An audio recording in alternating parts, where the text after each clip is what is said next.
The portal hadn't looked like much of anything, honestly. Tatsumaki had been mid-argument with a particularly stubborn tentacle monster outside Z City when the air behind it simply folded in on itself. A seam of soft green light, no bigger than a doorway, and the monster, sensing an exit more interesting than continuing to lose to a small woman with murder in her eyes, had backed straight into it and vanished. Tatsumaki, unwilling to let anything escape her on principle, had gone in after it.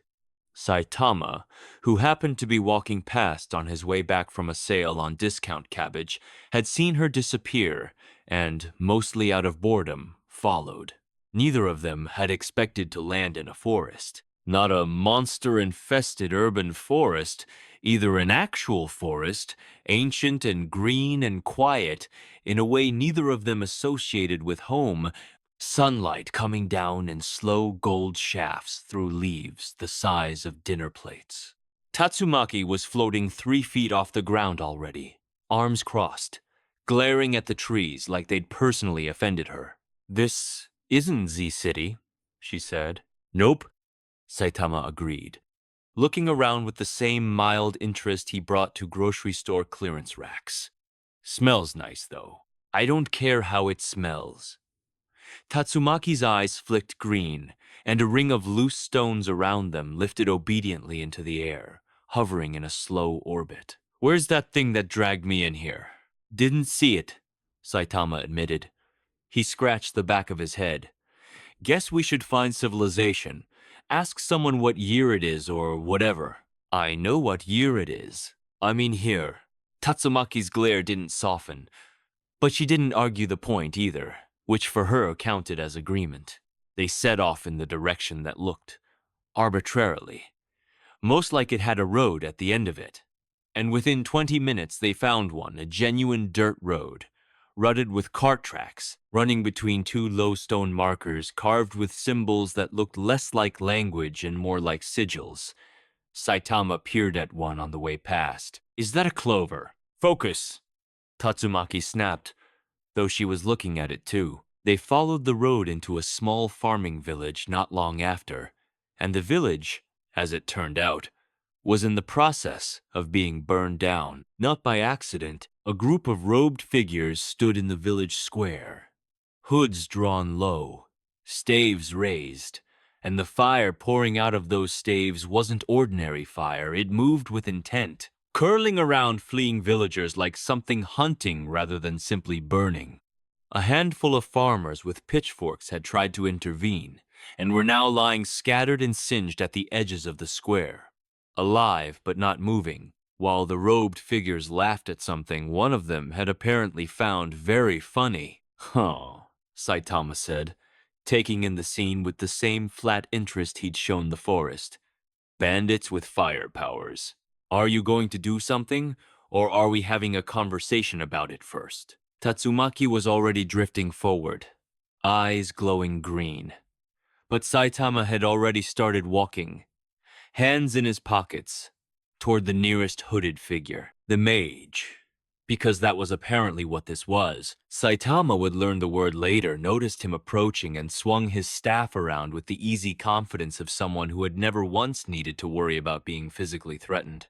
"Another peasant hero," the man sneered, and a lance of fire roared toward Saitama's chest at a speed that should have ended the conversation immediately. It hit him and did nothing at all. Saitama blinked, glanced down at his completely undamaged tracksuit, and looked back up at the mage with an expression that was less surprised and more mildly curious, the way a man might look at a mosquito bite that itched slightly less than expected.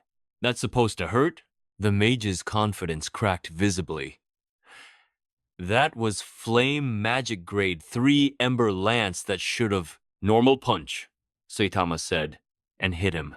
The man went through the wall of the nearest cottage and out the other side, embedding himself in a hay cart with enough force to scatter the hay in a 20-foot radius, unconscious before he landed. The remaining mages turned as one, and for a moment there was a very specific kind of silence.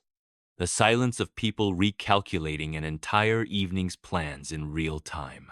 One of them raised his staff toward Saitama, thought better of it almost immediately upon seeing what had just happened to his colleague, and turned to run instead. He made it 4 steps before something invisible closed around his ankle and yanked him backward through the air, slamming him into the village well hard enough to crack the stonework. I wasn't finished with him, Tatsumaki said, arms still crossed, not even looking directly at the man she'd just thrown. 2 more mages tried to flee in the opposite direction. She lifted an eyebrow, and the entire cart they were hiding behind rose smoothly into the air and flipped itself directly on top of them. Within 90 seconds, every robed attacker in the village square was either unconscious, buried, or actively regretting every decision that had led them there, and the villagers who'd been cowering behind whatever cover they could find were beginning to peer out with the particular disbelief of people who had genuinely expected to die in the next few minutes, and now, somehow, hadn't. An older woman approached first, hesitant, clutching a rolling pin like it might still be useful. Who are you? Saitama. I'm a hero, but just for fun. It's more of a hobby. He glanced at the smoking wreck of the hay cart. Sorry about your cart. The woman looked between him and the floating green-haired girl who was now inspecting one of the unconscious mage's staves with open contempt, and seemed to decide that questioning good fortune wasn't a productive use of her remaining adrenaline. Bless you both. Bless you. Those were Diamond Kingdom raiders. They've been burning border villages for weeks. And the Magic Knights haven't come. They never come out this far. Magic Knights? Tatsumaki repeated, dropping the staff with a clatter of disinterest. The kingdom's defenders, the woman said. Squads, sanctioned by the Wizard King himself. They protect the capital mostly. Out here, we're on our own. Her eyes moved back to Saitama with the particular reverence of someone building a shrine in her head already. You could be one. A magic knight. Whatever magic that was, no one's ever. I don't have magic, Saitama said. I just train a lot. The woman blinked at that, the same way most people blinked at it, which was to say she didn't believe him even slightly, and Saitama, long since accustomed to not being believed, didn't bother pressing the point. It was the Diamond Kingdom's second wave arriving an hour later to check on the first, and finding instead a village square full of their own unconscious countrymen, and 2 strangers waiting with an expression that suggested extreme boredom that ended up drawing the attention of the actual Magic Knights, because one panicked survivor from that second wave made it far enough back across the border to report, breathlessly, that the Clover Kingdom had apparently developed some kind of new secret weapon capable of leveling an entire raiding company without visible magic. Word moved fast in a kingdom that ran on rumor, as much as it ran on mana. By the time the Black Bull's distinctive banner, a snarling Black Bull's head against deep purple, appeared on the road into the village 3 days later, half the surrounding countryside had already heard some exaggerated version of the story, several of which involved Saitama being anywhere from 9 to 30 feet tall. He was, disappointingly for the rumor mill, exactly the height he'd always been, sitting on an overturned crate eating something the villagers had insisted on cooking for him out of gratitude, when a young man with wild black hair and an anti-magic sword strapped to his back came sprinting into the village square ahead of the rest of his squad, practically vibrating with excitement. Are you the guy? Asta demanded, skidding to a stop close enough that Saitama had to lean back slightly to keep his food out of range. The one who beat a whole raiding company without magic? I guess, Saitama said, chewing. That's incredible. I don't have any magic either. I've been training my whole life to prove that doesn't matter. And you actually did it. You actually beat mages without... Asta stopped abruptly, looking Saitama up and down with newfound intensity. Wait. Are you super ripped? Is that the secret? Is it all muscle? 100 push-ups, 100 sit-ups, 100 squats, 10-kilometer run, Saitama said. Every day, Asta's eyes went wide enough to qualify as a minor natural phenomenon. That's it! That's the whole secret! Behind him, the rest of the Black Bull squad arrived at a somewhat more dignified pace, led by a tall man with wild orange hair and an expression that suggested he found the entire situation funnier than it probably deserved to be. Yami Sukihiro took one look at the scene, his squad's problem child interrogating a stranger about push-up regimens, while a small girl floated nearby, radiating an aura of contempt so thick it was practically visible, and pulled a cigarette from somewhere, lighting it with a lazy flick of dark magic. Captain Yami, he introduced himself, when Asta had finally been coaxed into taking a breath. You're the ones who cleared out the Diamond Raiders. That was them, the village elder confirmed eagerly. Both of them. No magic at all. Not that anyone could see. Yami's eyes narrowed with professional interest rather than suspicion. No magic. In this kingdom, that usually means one of two things. Either you're hiding something clever, or you're about to become very interesting to a lot of people who don't like things they can't explain. He glanced at Tatsumaki, who had drifted closer, arms crossed, sizing him up with the flat, unimpressed expression she reserved for anyone whose power level she hadn't yet quantified. Starting with her, I'm guessing, given the floating. Esper, Tatsumaki said, before anyone could ask. Telekinesis, not magic. Don't lump me in with whatever this kingdom calls that. She flicked a hand dismissively toward the smoking crater where the second wave of raiders had ended up after she'd finished with them. An Esper, Yami repeated, testing the unfamiliar word. And him? He doesn't have anything, Tatsumaki said, with the particular irritation of someone who had spent years being furious about exactly this fact. He's just stronger than everything. It's not fair. It's never been fair. Saitama, unbothered, finished his food and set the bowl down. You guys have a hero association here. Or is this whole magic thing separate? Yami blinked, then laughed a short, genuine bark of amusement. No hero association, just magic knight squads, and the Wizard King who answers to nobody but himself, and maybe the Clover itself, depending who you ask. He took a drag on his cigarette, studying Saitama with the calculating look of a man who spent his career assessing threats for a living. You want to explain what happened to that raiding company, or should I ask one of them when they wake up? I punched them, Saitama said. Normal punch, mostly. One got a little more than that. Punch them, Yami repeated flatly. Through cottages. Yeah. There was a pause while Yami processed this, glanced at the actual physical evidence of a hay cart with a man-shaped dent in the side of it, and apparently decided that whatever explanation existed wasn't going to satisfy him through conversation alone. Right. You're coming with us to the capital, both of you. The Wizard King's going to want to see this in person, and frankly, so do I, before I decide whether you're an asset or a problem. Do I have to? Saitama asked, in the tone of a man being invited to a mandatory work meeting. You want to go home eventually, don't you? Yami said. The Wizard King's mages might know something about how a green light dropped two strangers into a farming village. Or they might not. But it's the best lead either of you has.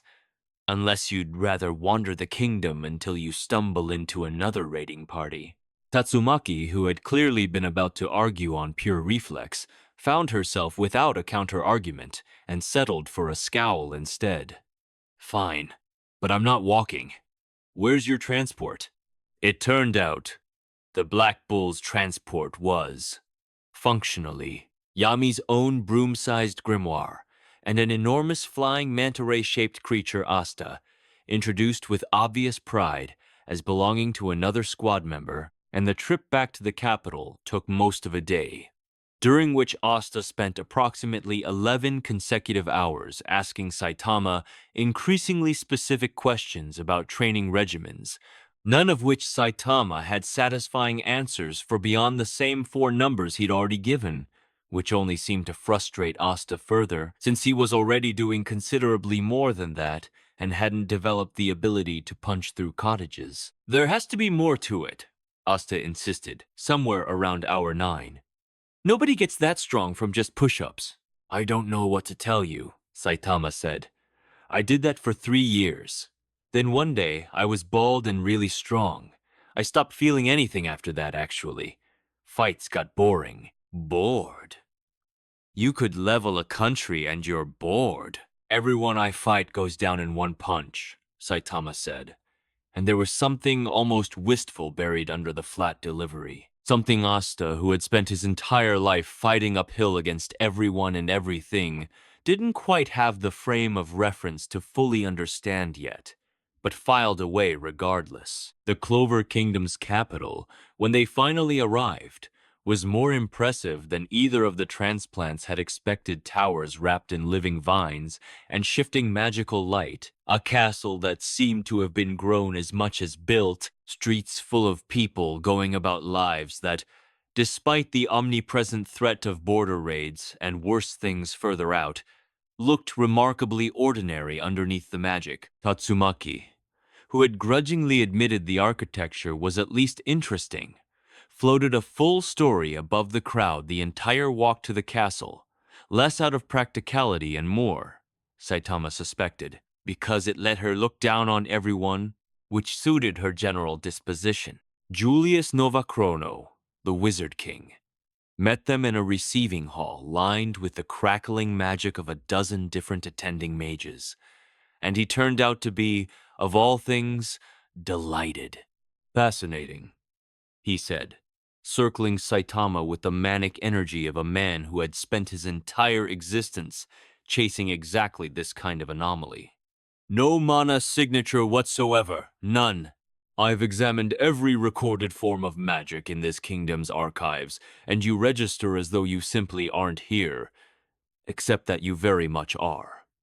He turned to Tatsumaki next, and his expression shifted to something more carefully neutral, professional. "And you register as an extraordinarily potent psychic phenomenon, external to conventional mana pathways entirely. Your kingdom of origin, where exactly did you say it was?" "I didn't," Tatsumaki said. "She's saying it's not from around here," Saitama clarified unhelpfully. Julius's grin widened. If anything, at the deflection, the way a scholar's grin widens at a puzzle that resists easy solving. "A portal with no discernible warp signature, no mana trail, depositing 2 individuals with capabilities entirely outside this world's magical framework. Do you understand how singular this is? I could spend a decade on this alone." "We'd rather not spend a decade here," Tatsumaki said. "Can you send us back or not?" "Perhaps," Julius said, sobering slightly.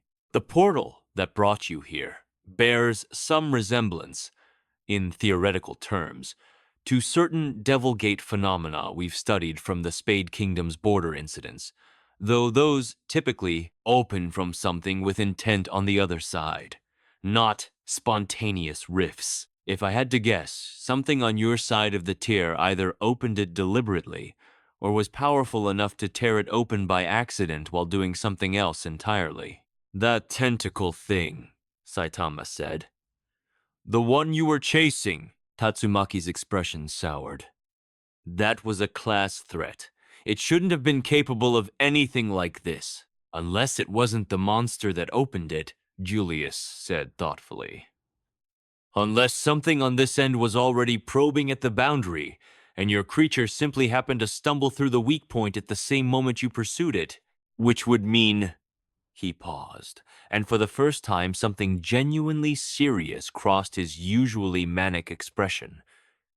"Something in my kingdom, or somewhere close to it, has already been experimenting with tiers between realities. That is considerably more concerning than either of you being here. The concerning part as it turned out, had a name.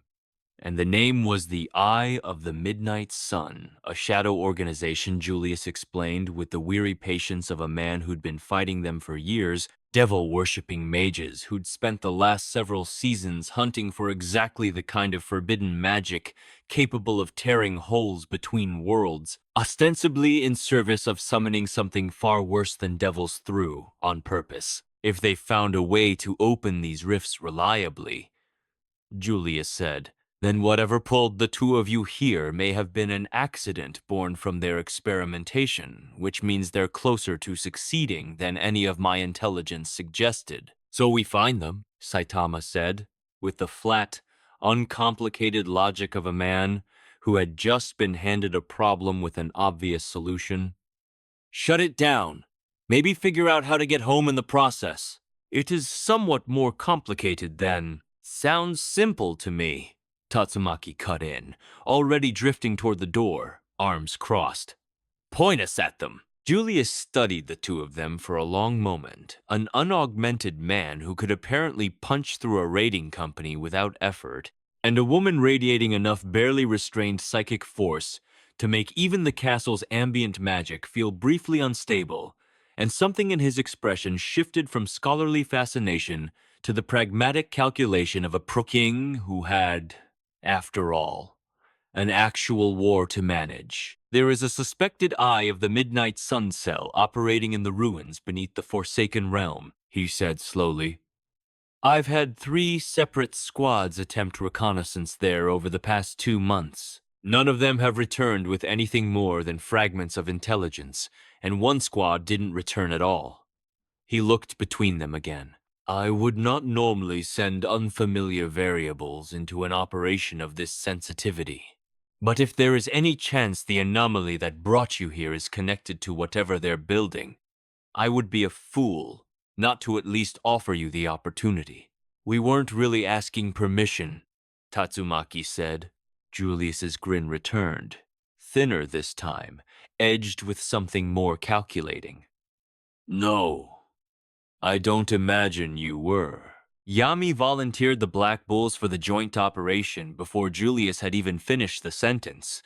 Mostly, he admitted later, because Asta hadn't stopped vibrating with excitement since the word mission had entered the conversation, and partly because Yami himself was professionally curious to watch Saitama do to a genuinely dangerous enemy whatever it was he'd done to a company of raiders. The Forsaken Realm, when they reached it 3 days later, lived up to its name with the kind of committed thoroughness only truly cursed geography ever managed. A stretch of blighted forest where the trees grew wrong, twisted into shapes that suggested pain rather than growth, the air thick with a mana density so corrosive that half the Black Bull squad reported headaches within the first hour. Tatsumaki, floating well above the worst of the ambient corruption, seemed entirely unbothered. Saitama, who had stopped registering discomfort as a meaningful category of experience years ago,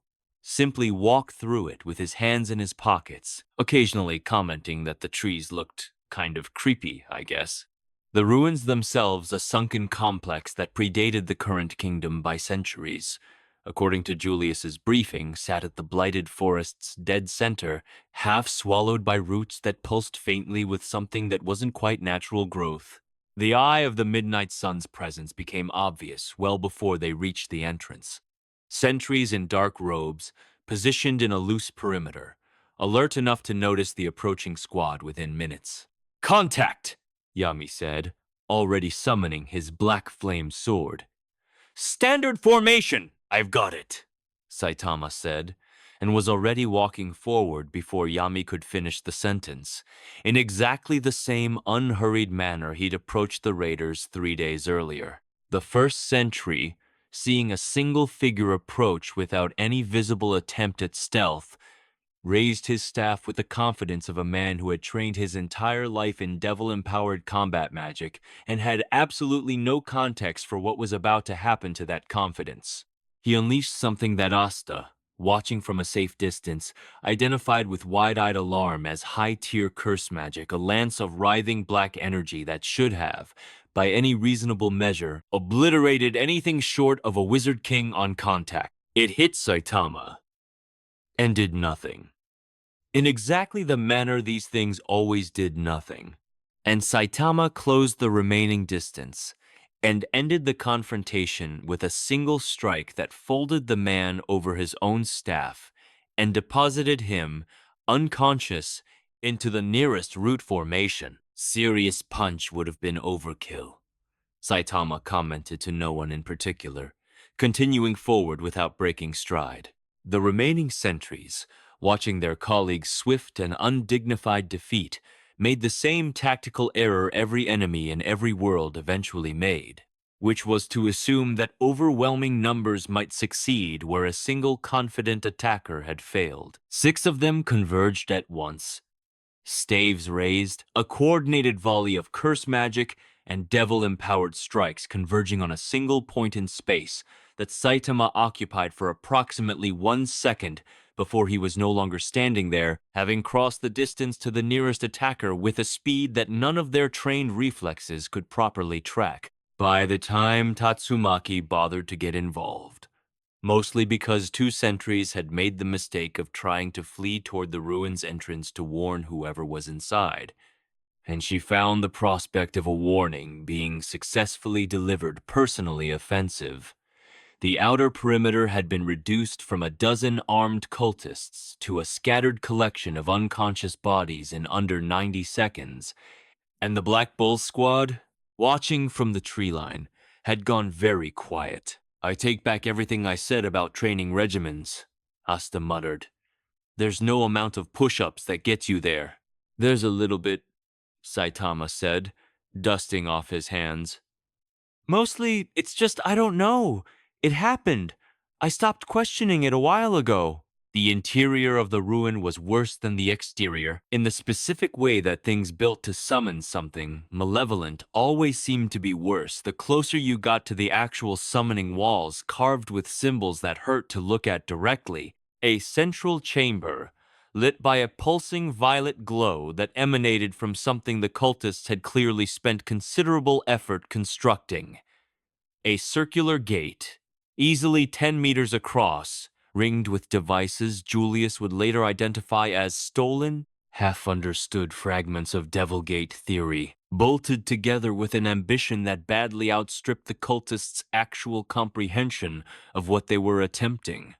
At the gate's center stood a man in ornate dark robes, mid-incantation, flanked by 4 heavily armed lieutenants, who turned as one at the sound of their outer perimeter's collapse. Impossible, the lead cultist snarled, breaking off his ritual with visible effort. 12 of my strongest sentries, silenced in minutes? Who are you? Saitama. I'm a hero for fun. He glanced past the man to the pulsing gate behind him. Is that the thing that dragged us here? The cultist's eyes narrowed with sudden, dawning comprehension. You're the anomaly. The rift 3 days ago, you came through it. His expression shifted from alarm to something closer to greedy fascination. Do you understand what you represent? A being with no mana signature, capable of overpowering devil-empowered curse magic without visible effort if I can bind you to this gate structure.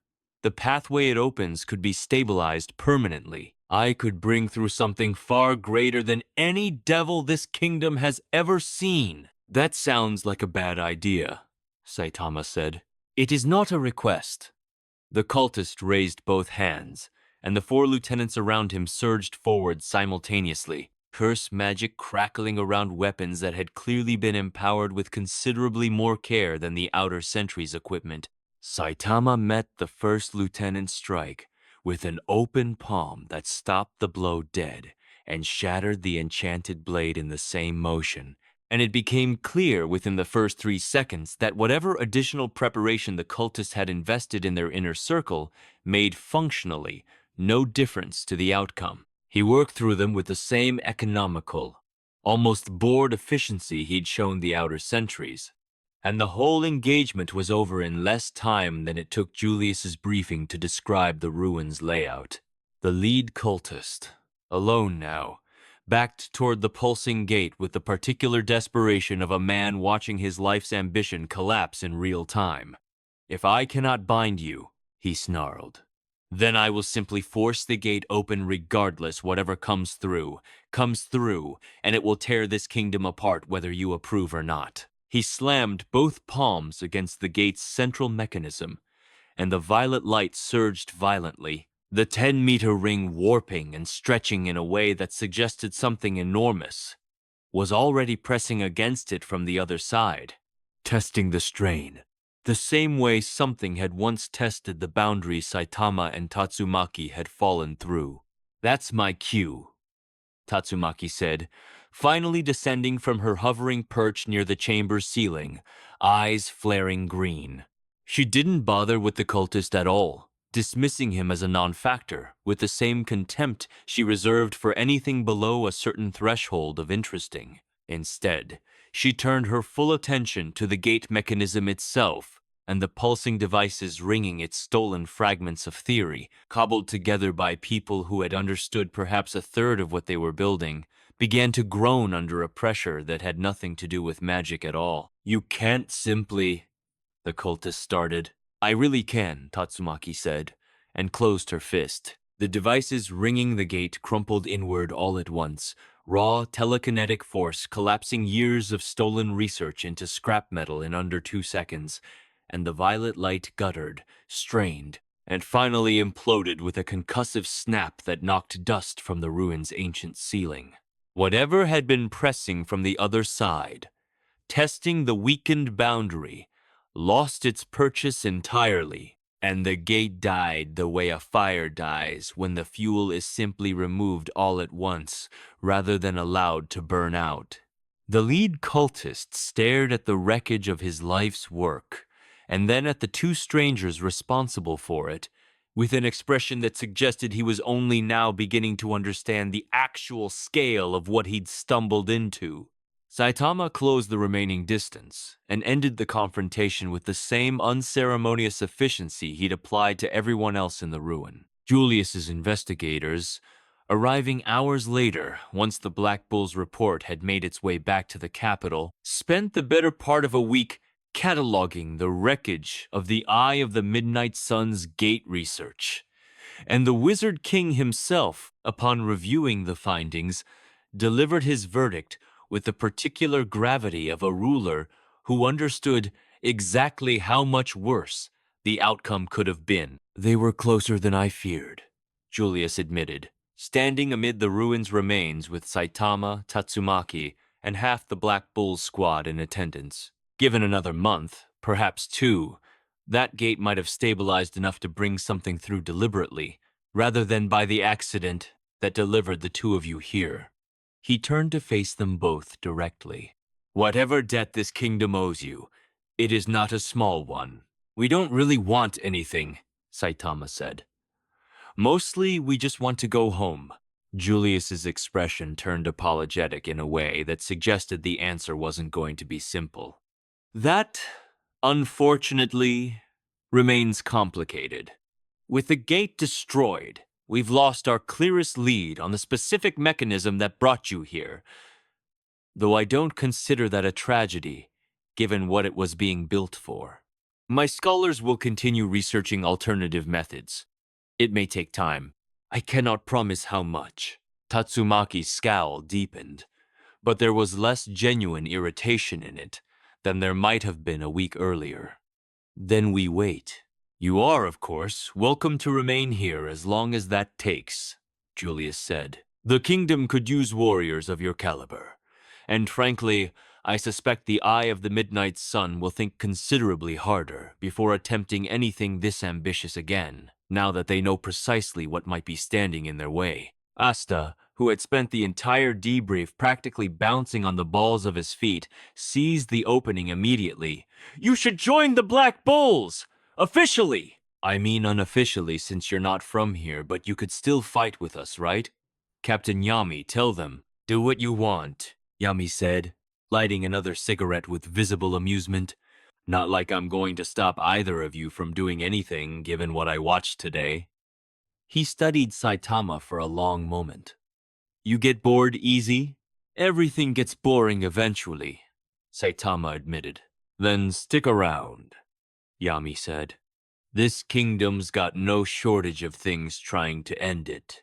I doubt you'll run out of monsters to punch anytime soon. Saitama considered this with the same flat, unhurried consideration he brought to most decisions, weighing a galaxy's, or in this case, a kingdom's worth of potential threats against the possibility that any of them might finally, after everything, actually present something worth the effort of a serious punch rather than a normal one. Guess I'll stick around a while, he said finally. Until you figure out how to send us back, at least. Tatsumaki, hovering a few feet off the ground with her arms still crossed, made a small, disgusted noise that wasn't quite agreement and wasn't quite argument either, which, everyone present had already learned, was as close to consent as she typically offered anyone. Fine, she said. But I'm not joining your ridiculous squad. I work alone. You literally just helped us destroy an entire devil-summoning cult, Asta pointed out. That was incidental, Tatsumaki said, already drifting toward the ruins exit, nose in the air. Don't get used to it. Behind her, Saitama fell into step at his usual unhurried pace, hands in his pockets, already scanning the horizon less out of vigilance than out of the same idle habit that had carried him through years of empty victories back home. The quiet, persistent hope worn thin by repetition but never quite extinguished, that somewhere out past the edge of this new and strange kingdom, something might finally hit back hard enough to matter. The Clover Kingdom's mages would spend the coming weeks quietly documenting the aftermath of a rift they still didn't fully understand. The Eye of the Midnight Sun would spend considerably longer regrouping from a setback they hadn't seen coming, and somewhere beneath a canopy of impossibly green trees, two strangers from a world with no magic at all kept walking forward into whatever came next because, as it turned out, some things held true no matter which reality you happened to fall into. There was always a fight worth showing up for. There was always, somewhere, a village that needed saving, a monster that needed stopping, a door that shouldn't have been open, standing open regardless. And whether or not either of them ever admitted it out loud, standing in a kingdom powered by magic they didn't have and didn't need, something in the sheer, stubborn improbability of the whole situation had made the last week the most interesting either of them had felt in longer than they cared to measure.